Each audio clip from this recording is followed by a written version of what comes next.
Continuing on my video where we talked about CGT on the board and went through the CGT budget transitional changes for capital gains tax, let's go through all the other aspects of how capital gains is going to work for you in the future, assuming the budget passes both houses of parliament.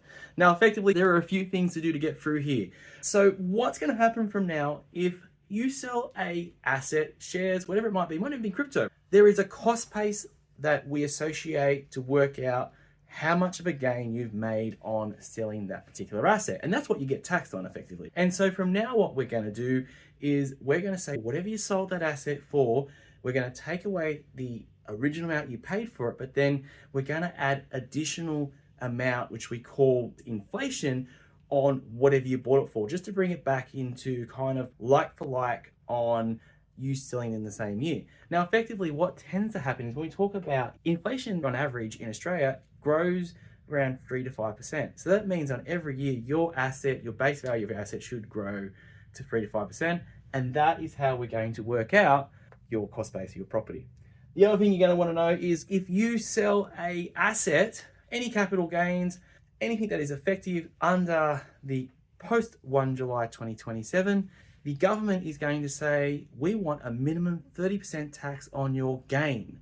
So your calculated gain, we want 30% tax. So if you find yourself under a smaller tax bracket, or possibly you are in a position where maybe you've just slowed down, you're doing less work, you might be in a lower tax bracket, but still on that proportion of income, they are going to take 30%. Except if you fall under a government support payment person. So that could be like maybe you're on some form of like maybe New Start allowance or maybe old age pension. But if you get that, you are exempt and you won't need to pay that. Crazy, I know, right? So not everyone is captured. Lastly, if you do find yourself buying a new property, as per my previous video, we talk about negative gearing for new properties post 1 July 27, you get to choose whether that capital gain in the future will be under a 50% discount or under the indexing method. And lastly, I do have some good news. The main residence exemption is exempt, but it is not being changed.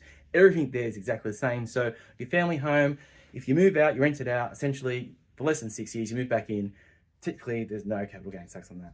Guys, how are these changes affecting you? Leave a comment down below.